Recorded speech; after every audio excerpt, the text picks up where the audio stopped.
Yes, everyone switch your videos on. I can see two people.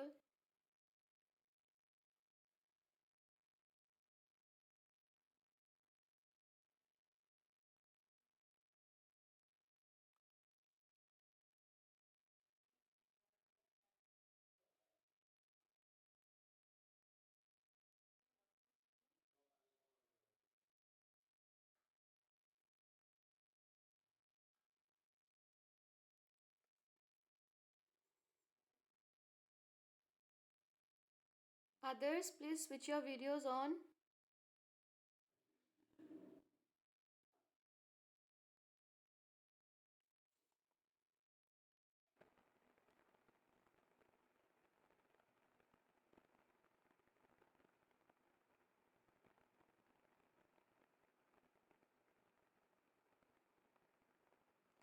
Okay. So now today we will start with another heart disease or another heart condition which is known as fibrillation. Okay. Fibrillation, you can note down the spelling Fibrillation.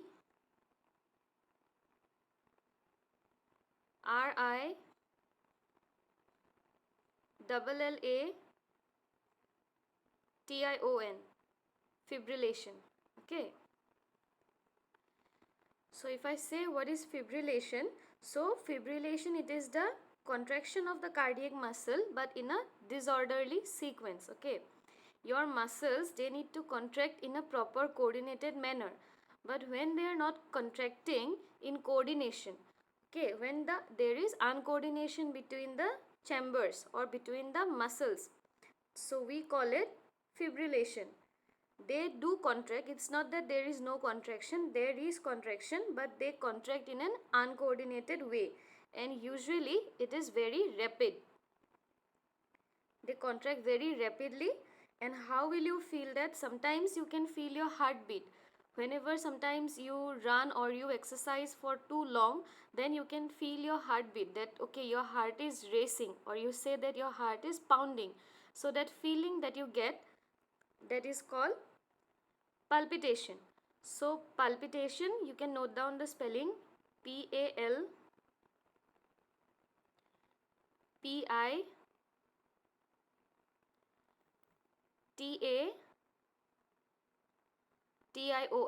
Palpitation. So palpitation means racing or pounding, which means your heart, you feel like your heart is racing or it is pounding, means it is beating too fast. And we get to see this or we get to feel this in case of fibrillation. So there might be fibrillation is of two types. One is your atrial fibrillation, another one is your ventricular fibrillation.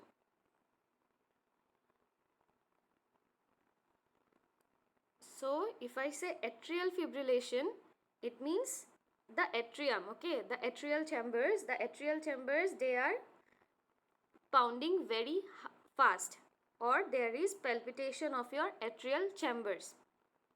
If I say ventricular fibrillation, it means the ventricles or the ventricular chambers, they are not contracting in a coordinated way, or they are contracting very fast. So that is your ventricular fibrillation. Usually atrial fibrillation is not much dangerous. Okay, atrial fibrillation is not much dangerous, and even if there is atrial fibrillation, the ventricles, they do their work well. But in case of ventricular fibrillation, that is a medical emergency, and so it might lead to death as well. The ventricular fibrillation is fatal. It might lead to death, and it is more dangerous than your atrial fibrillation. Okay, and usually what you will feel when you have fibrillation means when the chambers are not contracting. One is palpitation that I told you. You will feel that racing and pounding, and then next is breathlessness. So you will feel shortness of breath. When your heart is beating too fast, you will feel shortness of breath. And again, the another clinical feature is fatigue. Fatigue means you will feel tiredness. So you will have all these symptoms when there is fibrillation, or when your heart chambers are not contracting in a coordinated manner. So this is your fibrillation. So clear? Fibrillation.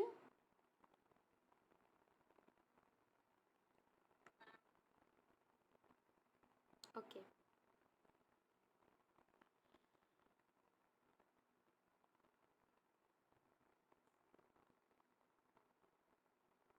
Next is your heart block. Okay, the next condition we have is heart block. So what happens in case of heart block is, I told you about the electrical impulses and the signals that were generated. So in case of heart block, the impulse transmission is blocked. Means the transmission of the signals in your heart, that is blocked or that is impaired. So that is your heart block in simple terms.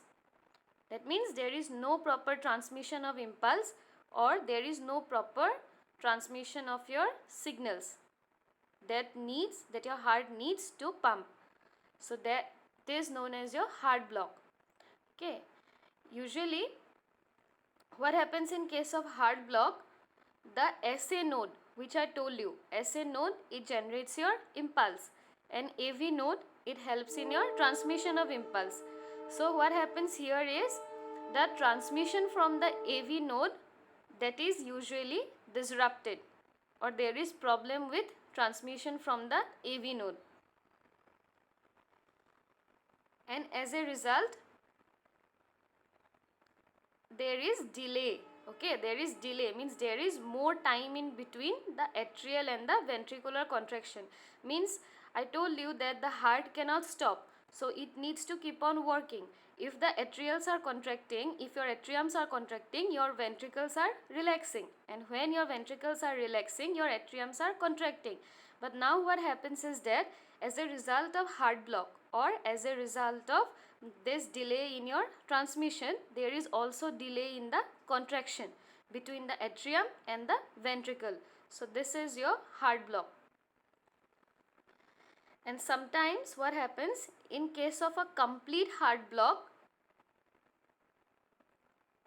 when I say heart block, I told you that there is problem in transmission of impulse from AV node. But in case of a complete heart block, what happens is that there is problem with initiation of impulse by the SA node itself. SA node was the one which used to create the impulses, and AV node, it helped in the transmission. But now in case of complete heart block, the SA node, the production of impulse by the SA node, that itself is hampered. That is a complete heart block. Means there is no formation of impulses in your heart in case of a complete heart block, and as a result your heart rate, it decreases to about 30 to 40 beats per minute. What is the usual heartbeat? What is the normal heartbeat range?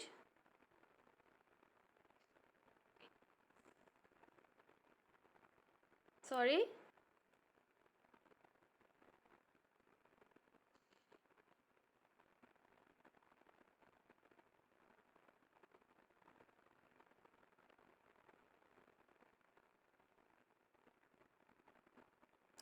Okay, normal heartbeat is 60 to 100, 60 to 80 or 60 to 100.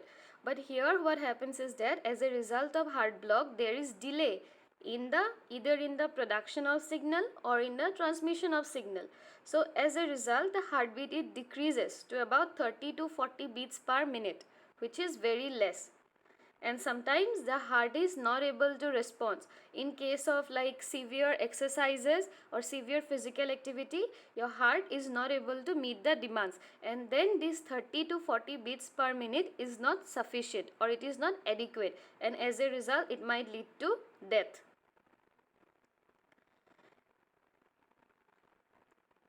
Okay, and there are certain causes of heart block. One is, you can say, acute ischemic heart disease. So if I say the word ischemia, ischemia means there is some kind of block or obstruction. Okay, ischemia means block or obstruction. So since there is obstruction in the blood flow, so there will also be obstruction in the transmission of signals. So these can lead to your heart block. Next is your myocardial infarction or myocardial fibrosis or myocarditis. Myocarditis means, I told you, whenever you see the letters itis, itis, it means inflammation. So whenever there is myocarditis, it means it is inflammation of the myocardium. Or when you get repeated infarcts, means whenever there is repeated heart attacks. And whenever there is myocardial fibrosis, fibrosis means your myocardium, means your heart muscles have been replaced by fibrous tissues. These fibrous tissues are non-functional, okay? So whenever this your myocardium is replaced by fibrous tissue, that is also another reason of heart block. And sometimes certain medicines or drugs such as digitalis or propranolol, okay, these drugs can also lead to heart block. So sometimes what happens, I told you about compensation. In case of heart attack, there was a certain kind of compensation. So similarly, in case of heart block also, sometimes your body compensates. Okay, sometimes it compensates and your body helps in adjusting to the heart block in the initial stage. But later on, what happens is that eventually your body, even your body is not able to adjust to these changes, and as a result it can lead to death or cardiac failure. So that is your heart block. Clear?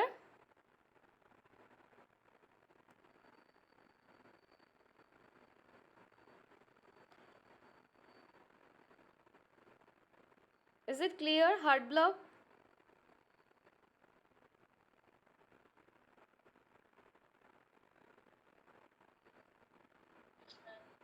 Okay. So all these conditions that I told you about, these are in general. Okay, these were all in general. This can affect your children as well as the adults. So what were the conditions? Heart or cardiac failure. Next one was disorders of the heart valves. Then we had ischemic heart disease, angina pectoris, myocardial infarction, rheumatic heart disease, infective endocarditis, and then cardiac arrhythmias. Within cardiac arrhythmias, I taught you about asystole and fibrillation, and then we have heart block. So after this, we will go into some congenital abnormalities. So have you heard the word congenital before? Congenital, congenital, congenital.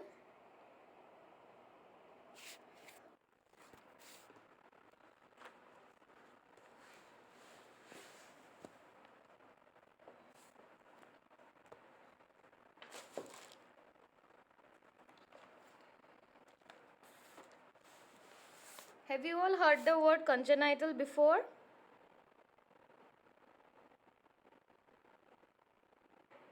No. So congenital means it is present since your birth or present since birth. That is congenital. So if I say congenital abnormalities, it means these are some kind of abnormalities of the heart or certain heart conditions which are present from your birth, and these usually you will see in the babies. So we'll go into the congenital abnormalities today. Okay.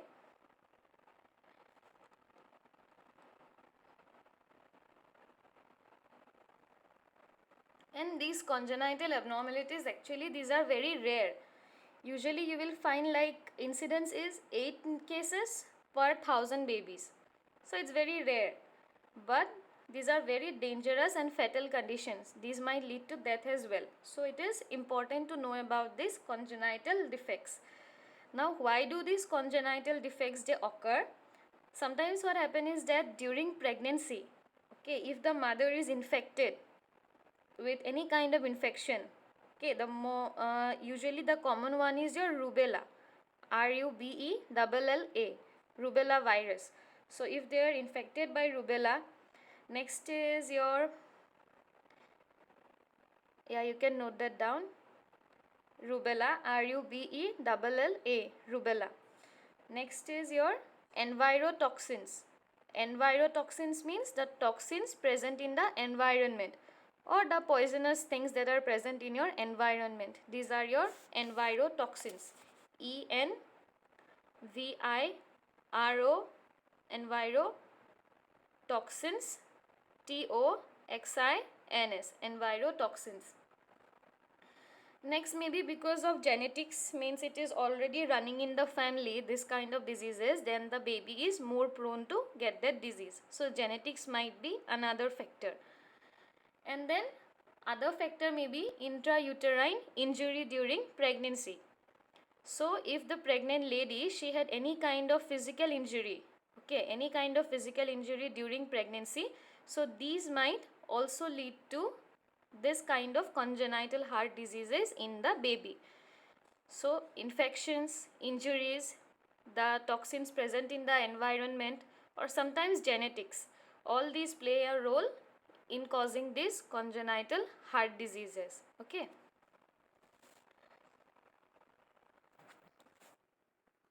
Now, congenital heart diseases, these are divided into your three groups. Three groups. I'll explain these three groups to you, but at first you note that down. Three groups. Group 1 is acyanotic congenital heart disease. Acyanotic, A C Y A N O T I C. Acyanotic congenital heart diseases.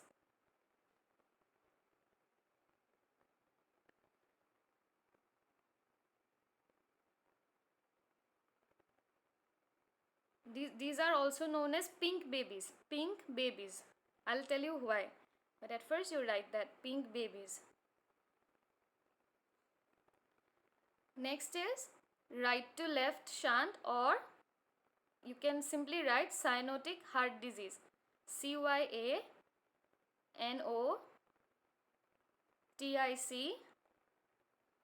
cyanotic heart disease.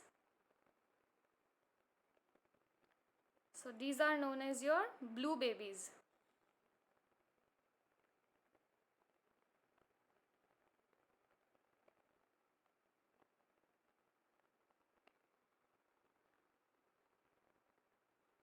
And last we have your obstructive heart disease, that is your group 3.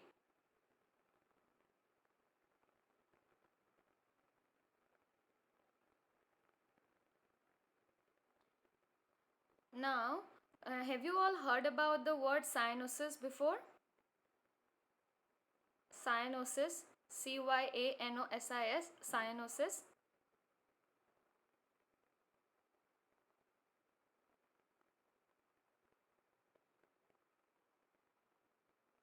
Have you heard of that word before, cyanosis?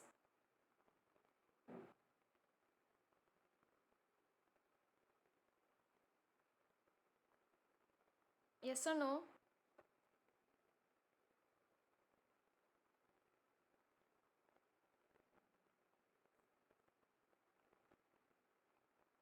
Okay, I think so, no. So cyanosis, it means any kind of bluish discoloration. Bluish discoloration. So what happens? The blood, it gets deoxygenated. So in those cases you will find usually your skin turns into some kind of bluish color. You will get to see that. That is known as cyanosis.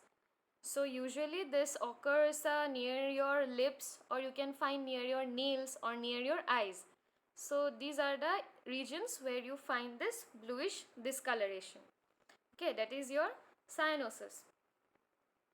So when I said acyanotic means you will find no bluish discoloration.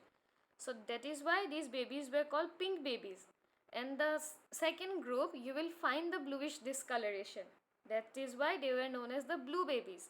And third group was just an obstruction. Okay, that was obstruction. Now I'll explain it to you one by one. Today we'll discuss about group 1. Okay. Before that, I'll draw something. You just look into the screen. Okay.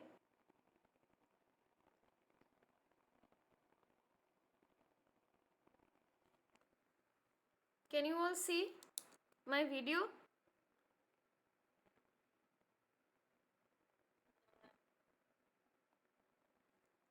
Wait. Now can you all see? Okay. So if I draw a heart, okay, don't go with this diagram in exams. I am a terrible artist. So if I draw the heart, so how is it? It has got these four chambers. This four chambers, okay.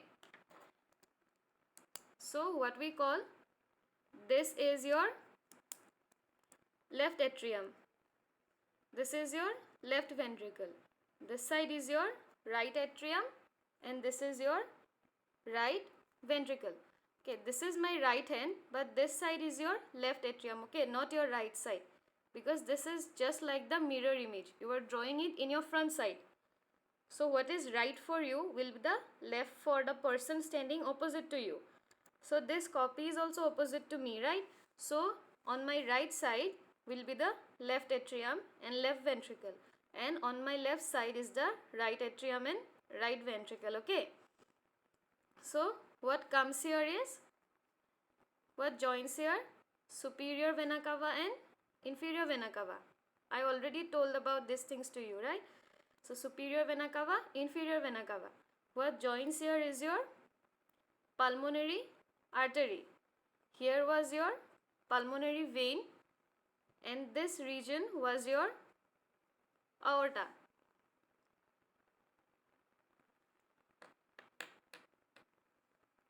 So deoxygenated blood, I already explained this, but I am again saying this through the diagram. So deoxygenated blood from your head and from your thorax, they used to come from superior vena cava into your right atrium, and deoxygenated blood from your abdomen and your lower limb, they used to come from this inferior vena cava into your right atrium.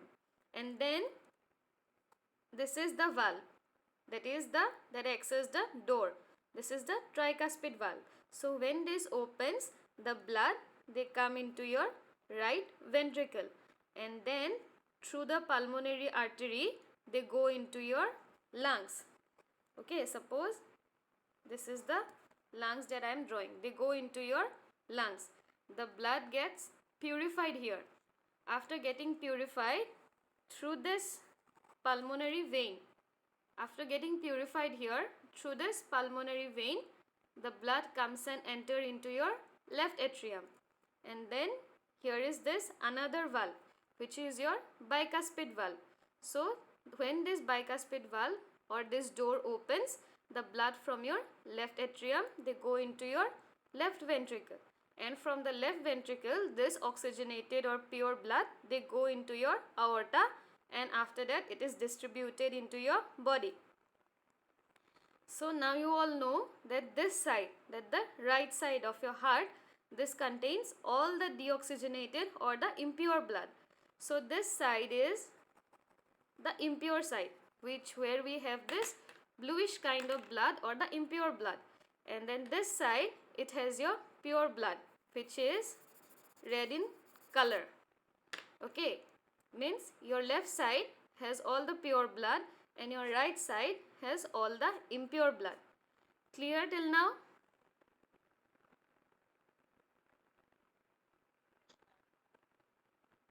Okay. So now in case of group 1, okay, in case of this group 1 disease, it has 3 diseases or 3 conditions under it. One is your ventricular septal defect. You can note that down.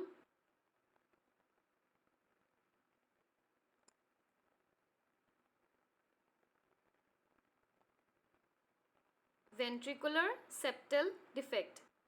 This was your septum, right, which was dividing the left and the right side of your heart. So in between was this septum. So first is your ventricular septal defect. Second is your atrial septal defect.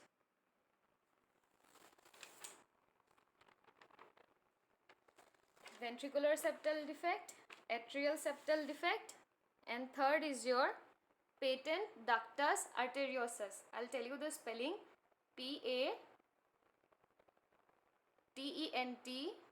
patent ductus, D-U-C-T-U-S, ductus arteriosus, A-R-T-E-R-I-O-S-U-S,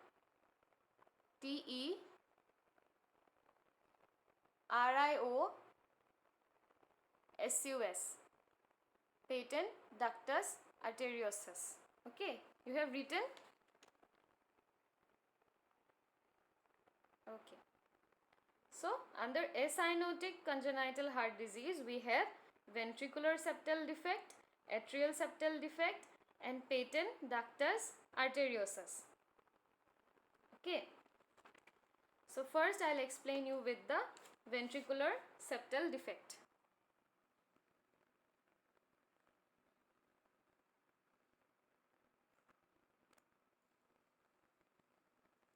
Okay.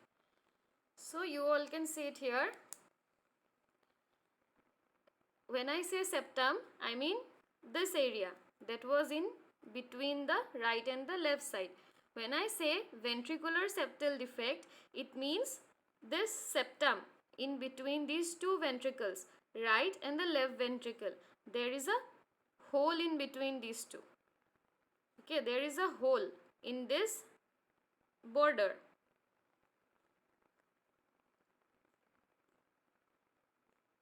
So, whenever there is this hole present, so what happens is that it was separating the right and the left side. So now when the hole is present, the blood, this gets mixed up. This side had only oxygenated blood and this side had deoxygenated blood. And now what happens is that whenever this defect is present or whenever this hole is present, so this hole, okay, this hole is known as shunt. S-H-U-N-T, shunt. So shunt is any hole that allows the passage of fluid. So this hole is a shunt. S-H-U-N-T, shunt.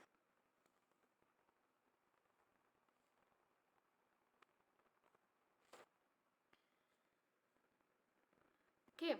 So when there is this shunt, what happens here?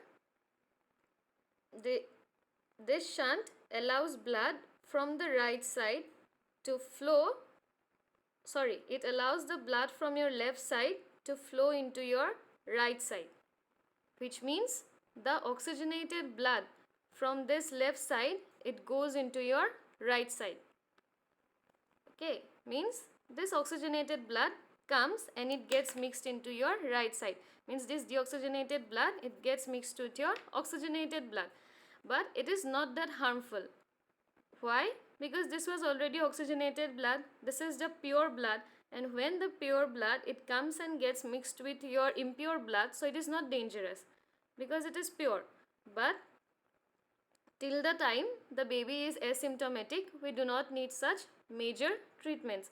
But when the baby starts showing the symptoms, I'll tell you what the symptoms are, then we need certain kind of surgeries to close this hole, because in the later stages, now it's okay because the pure blood is coming and getting mixed with the impure blood. But in the longer run, what might happen is the situation might turn worse and the impure blood from this side might also go into the pure side. Okay. So what will happen if it goes into the pure side? The impure blood, if it comes and gets mixed with the pure side, it will get distributed through the aorta into your whole body. Okay, so if impure blood gets distributed to your body, so that is dangerous. But now, for now, it is okay. For now, the pure blood is coming and getting mixed with the impure blood, and when this happens, the babies are known as the pink babies, because you will see more of this pinkish discoloration in their body. That is one symptom. You will get to see that these babies are usually pink. They appear pink in color. Not totally pink, but then you will see their skin has some kind of pinkish discoloration.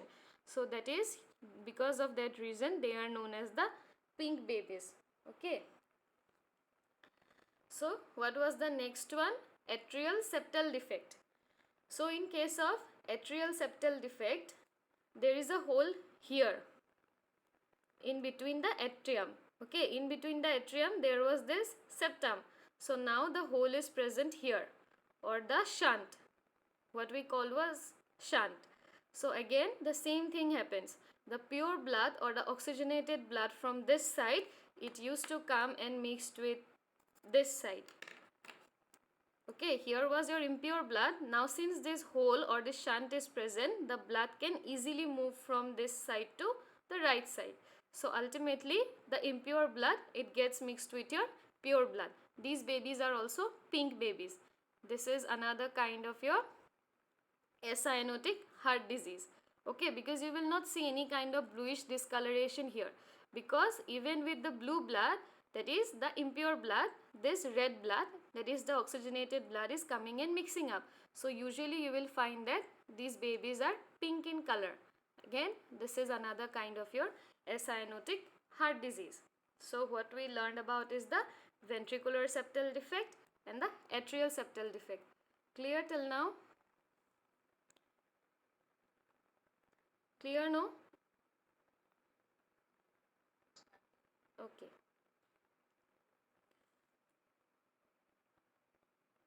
So now the clinical features and effects. Effects will be, and clinical features are usually same in both ASD and VSD, means atrial septal defect, and in case of the ventricular septal defect, the signs and symptoms are same. What will happen? Because the pressure on your heart and lungs are more, because of that reason the child will feel fatigue or lethargic, means the child will get tired easily. Usually in child, when they will be playing, the children are usually, they are very active. Okay, so whenever they will be playing, you will find that the child easily gets fatigued, or the child easily gets tired when they play. So that is one sign and symptom. Okay, easy fatigability or lethargy. Next is, even when you are feeding the child, okay, even when the child is eating something, even then they get tired. Even when breastfeeding, or might be other food, even during these events the child gets tired. There is nothing to get tired when one is eating, right? There is not much of energy consumption, but even during these events they get tired. While they eat, they get tired. Next is, since they get tired easily, so they start sweating as well. The child sweats a lot. That is another symptom. Then tachypnea. You know what is tachypnea? No. So tachypnea, you can note down the spelling. TACHYPNEA.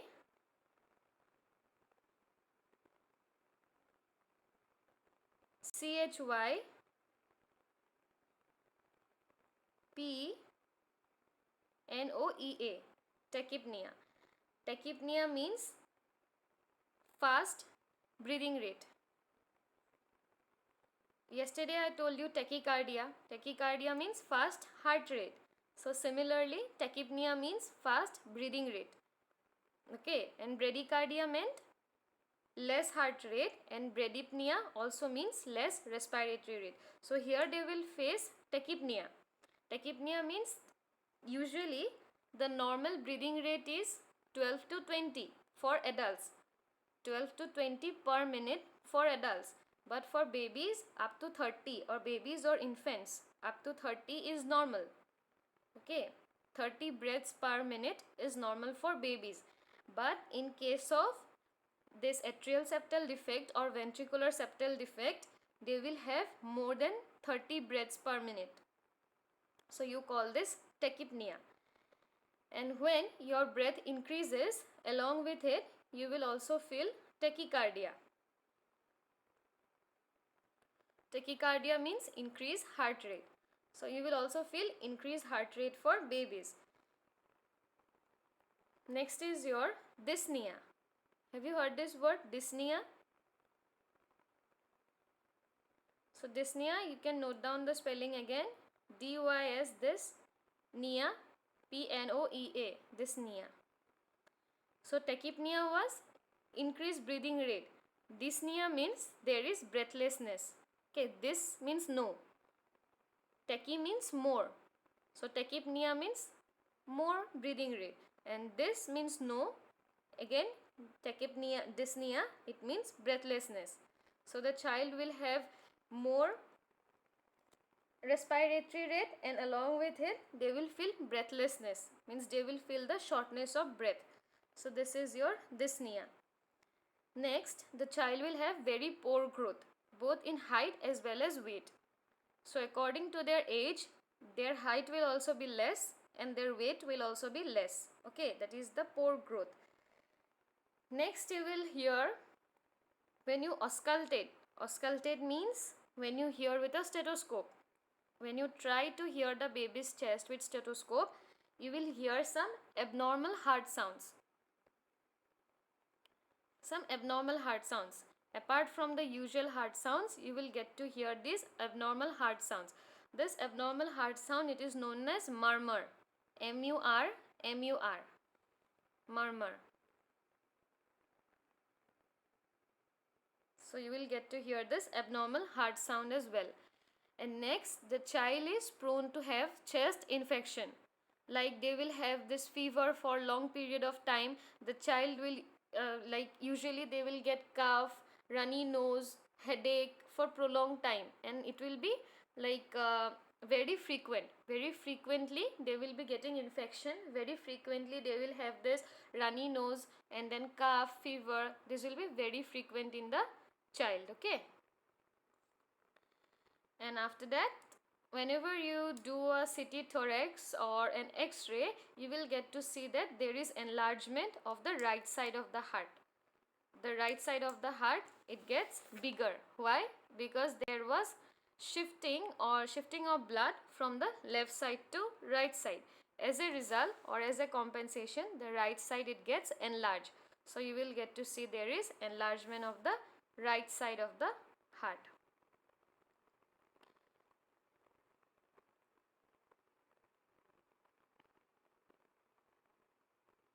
Clear till now about the signs and symptoms? Okay. Next we have the diagnosis.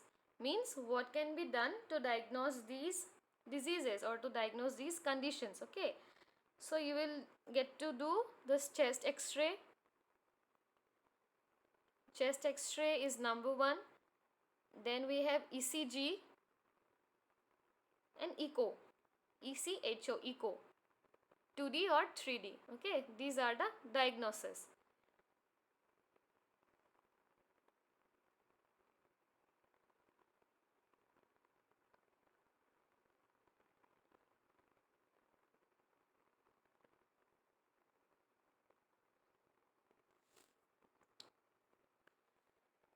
So this was all about your ASD and VSD. So there are certain medications that you can give. Sometimes if the hole is small, then it can, sometimes what happens, the hole is very small. So in the long process, it like closes by itself. Sometimes it closes by itself. And sometimes what happens is that the hole is too big and you need to do some kind of surgeries. Okay, you don't need to know about the surgeries, but just that I am telling you that you, if the hole is bigger, then you go for surgeries. Or sometimes it heals spontaneously. Sometimes you give some kind of drugs such as digoxin or diuretics. I'll give you the names of these drugs. Okay, diuretics or digoxin, sometimes you give this medical treatment, and sometimes if the hole is too big, then you go for surgery. Okay.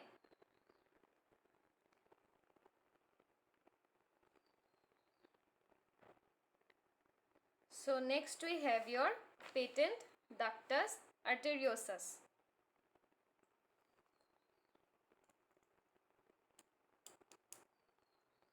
So what happens here is, I'll tell you, wait.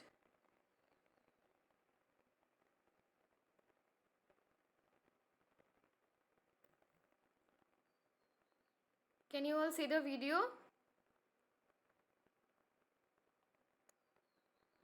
Okay. This meeting might end, okay? So I hope you all join again. if it ends. So this is your aorta and this is your pulmonary artery.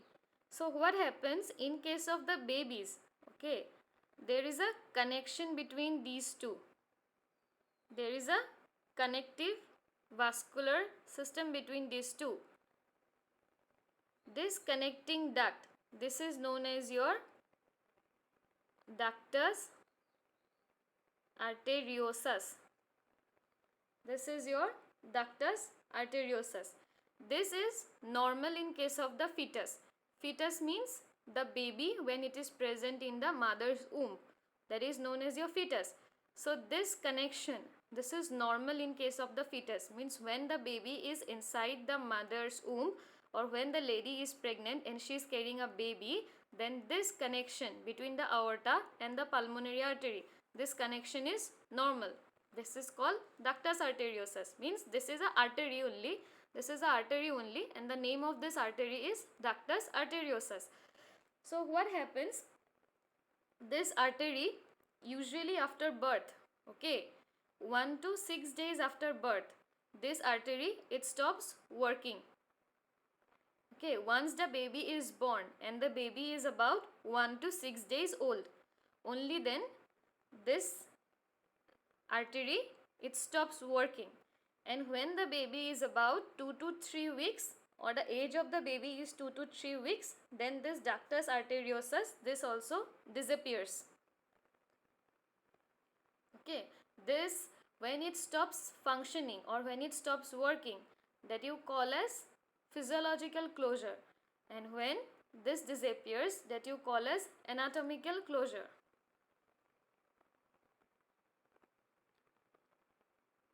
Is it clear?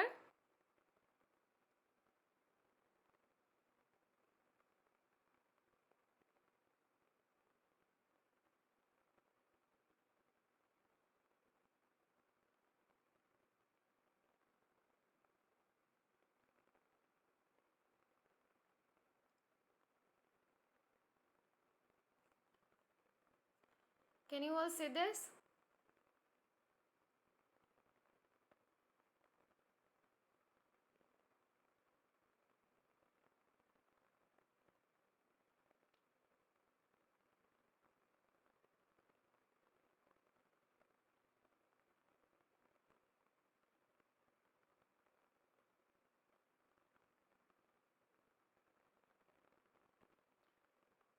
Okay, you're hearing me right, or this is disconnected already?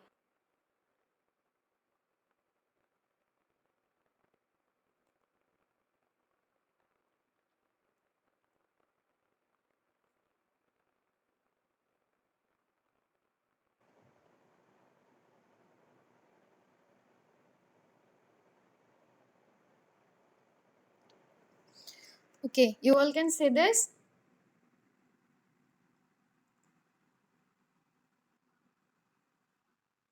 Okay, so this connection, okay, between the aorta and the pulmonary artery, this connection is known as your ductus arteriosus.